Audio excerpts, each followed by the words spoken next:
Assalamualaikum warahmatullahi wabarakatuh. Kami dari kelompok 7 akan membahas tentang hukum kepailitan dan likuidasi perusahaan. Pengertian kepailitan. Kepailitan adalah suatu kondisi atau keadaan ketika pihak yang berutang atau debitur, yakni seseorang atau badan usaha, tidak dapat menyelesaikan pembayaran terhadap utang yang diberikan dari pihak pemberi utang atau kreditur. Sedangkan pengertian hukum kepailitan yaitu adalah sita umum atas semua kekayaan debitur pailit yang urusan dan pemberesannya dilakukan oleh kurator di bawah pengawasan hakim pengawas sebagaimana diatur dalam undang-undang. Tujuan hukum kepailitan. Tujuan hukum kepailitan adalah sebagai berikut. Yang pertama, untuk menjamin pembagian yang sama terhadap harta kekayaan debitur di antara para krediturnya. Yang kedua, mencegah agar debitur tidak melakukan perbuatan-perbuatan yang dapat merugikan kepentingan para kreditur. Yang ketiga, memberikan perlindungan kepada debitur yang beritikat baik dari para krediturnya dengan cara memperoleh pembebasan hutang. Syarat-syarat kepailitan. Pasal 2 ayat 1 UU KPU menyebutkan bahwa debitur yang mempunyai 2 atau lebih kreditur dan tidak membayar lunas sedikitnya satu utang yang telah jatuh waktu dan dapat ditagih dinyatakan pailit dengan putusan pengadilan, baik atas permohonannya sendiri maupun atas permohonan suatu atau lebih krediturnya. Berdasarkan ketentuan tersebut, dapat disimpulkan adanya 3 syarat untuk dapat dipailitkan, yaitu yang pertama harus ada utang, yang kedua salah satu dari utang telah cukup waktu dan dapat ditagih, yang ketiga debitur mempunyai sekurang-kurangnya 2 atau lebih kreditur. Materi selanjutnya adalah prosedur pengajuan permohonan penundaan kewajiban pembayaran utang. Penundaan kewajiban pembayaran utang atau PKPU yang diatur dalam Undang-Undang Kepailitan, yang artinya adalah debitur yang tidak dapat atau memperkirakan bahwa ia tidak dapat membayar utang-utangnya yang sudah jatuh tempo dan dapat ditagih, dapat memohon penundaan kewajiban pembayaran utang dengan maksud untuk mengajukan rencana perdamaian yang meliputi tawaran pembayaran seluruh atau sebagian utang kepada kreditur konkuren. Pada Pengadilan Niaga Undang-Undang Nomor 4 Tahun 1998 tentang kepailitan yang hanya memungkinkan penundaan kewajiban pembayaran utang diajukan oleh debitur. Undang-Undang Kepailitan Penundaan Kewajiban Pembayaran Utang memberikan kemungkinan penundaan kewajiban pembayaran utang diajukan oleh kreditor. Prosedur pengajuan permohonan penundaan kewajiban pembayaran utang. Dalam Undang-Undang Kepailitan Penundaan Kewajiban Pembayaran Utang, permohonan penundaan kewajiban pembayaran utang dapat diajukan oleh yang pertama debitur yang mempunyai lebih dari satu kreditur, atau debitur yang tidak dapat atau memperkirakan tidak akan dapat membayar utang piutangnya yang sudah jatuh tempo dan sudah dapat ditagih. Dan 4, memohon penundaan kewajiban pembayaran utang dengan maksud untuk mengajukan rencana perdamaian yang meliputi tawaran pembayaran sebagian atau seluruhnya kepada kreditur.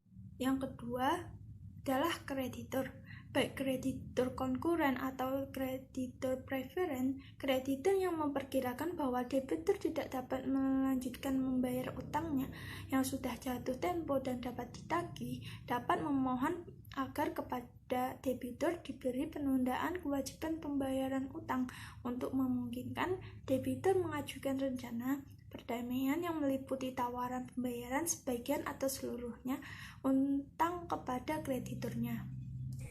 Yang ketiga adalah pengecualian, seperti pengecualian terhadap debitur bank, perusahaan efek, bursa efek, lembaga clearing dan pinjaman, lembaga penyimpanan dan penyelesaian, perusahaan asuransi dan dana pensiun, dan badan usaha milik negara yang bergerak di bidang kepentingan publik. Seperti contoh dalam hal debiturnya adalah bank, maka permohonan penundaan kewajiban pembayaran utang hanya dapat diajukan oleh Bank Indonesia. Atau misal debiturnya adalah perusahaan efek atau bursa efek atau lembaga clearing dan pinjaman ataupun lembaga penyimpanan dan penyelesaian, maka permohonan penundaan kewajiban pembayaran utang dapat diajukan oleh Badan Pengawas Pasar Modal seperti Otoritas Jasa Keuangan atau OJK. Kemudian poin berikutnya adalah syarat. Dalam permohonan kewajiban membayar utang, yang diajukan ke pengadilan niaga, baik yang diajukan oleh kreditur maupun debitur, harus memenuhi 2 syarat, yaitu syarat formal dan syarat substansial. Yang pertama adalah syarat formal. Syarat formal ini merupakan kelengkapan berkas termasuk kwitansi pembayaran ongkos perkara sebelum perkara penundaan kewajiban pembayaran utang yang dicatat dalam buku registrasi atau register. Dan yang kedua adalah syarat substansial.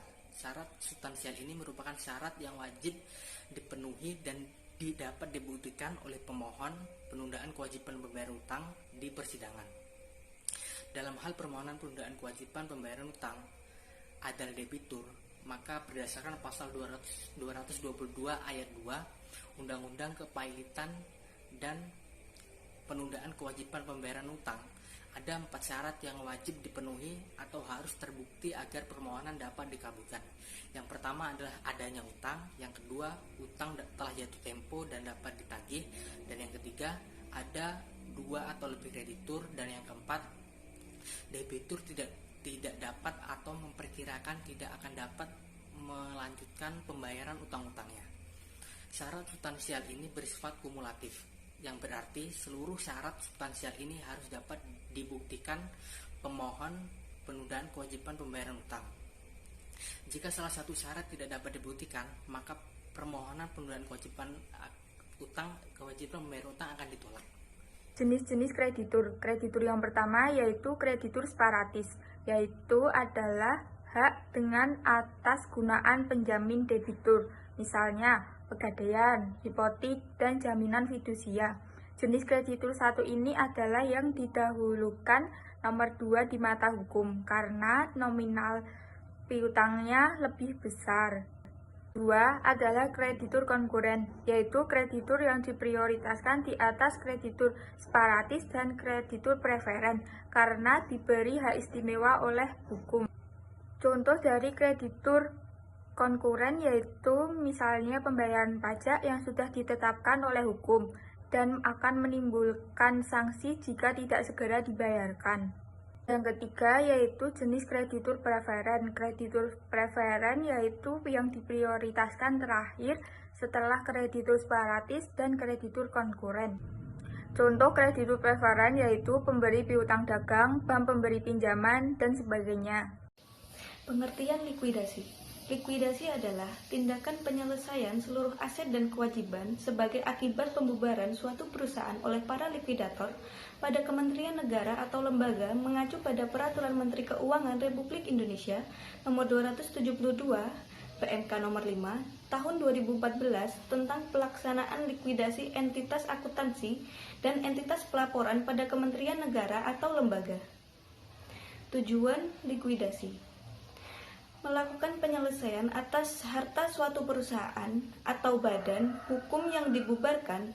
Jika syarat pembubaran perusahaan telah terpenuhi, proses likuidasi ini akan dimulai dengan menunjuk seorang atau lebih likuidator. Akibat likuidasi: dibubarkannya perusahaan sehingga para karyawan akan kehilangan pekerjaannya, bertambahnya angka pengangguran, meningkatnya angka pencari kerja, hingga dapat berakibat meningkatnya angka kemiskinan karena lapangan kerja yang dibubarkan.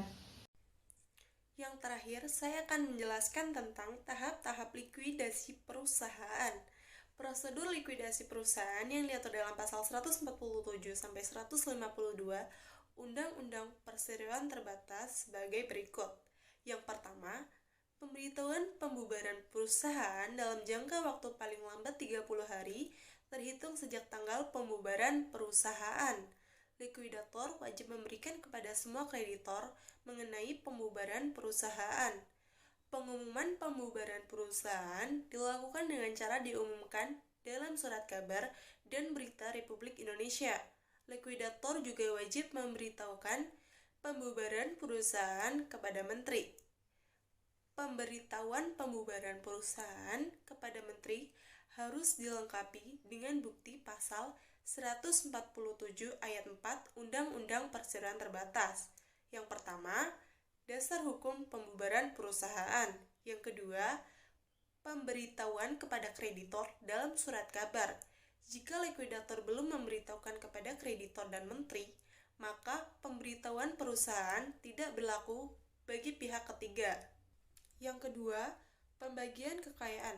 Menurut pasal 149 ayat 1 Undang-Undang Perseroan Terbatas, kewajiban likuidator dalam melakukan pemberesan harta kekayaan perusahaan dalam proses likuidasi meliputi 1. Pencatatan dan pengumpulan kekayaan serta utang perusahaan. Yang kedua, pengumuman dalam surat kabar dan berita negara Republik Indonesia mengenai rencana pembagian kekayaan hasil likuidasi. Ketiga, pembayaran kepada para kreditor. Yang keempat, pembayaran sisa kekayaan hasil likuidasi kepada pemegang saham. Yang kelima, tindakan lain yang perlu dilakukan dalam pelaksanaan pemberesan kekayaan. Yang ketiga, pengajuan keberatan. Di tahap ini yang mengajukan keberatan dilakukan oleh kreditor. Kreditor dapat mengajukan keberatan atas rencana pembagian kekayaan hasil likuidasi. Pengajuan keberatan dilakukan paling lambat 60 hari terhitung sejak tanggal pengumuman dalam surat kabar dan Bank Negara Republik Indonesia. Jika pengajuan keberatan tersebut mengalami penolakan oleh likuidator, maka kreditor dapat mengajukan gugatan ke pengadilan negeri. Pengajuan gugatan dilakukan dalam jangka waktu paling lama 60 hari, dihitung sejak tanggal penolakan. Pasal 149 ayat 4 Undang-Undang Perseroan Terbatas. Nah, itu tadi sekian presentasi dari kelompok kami. Apabila ada tutur kata yang kurang berkenan di hati, mohon untuk dimaafkan.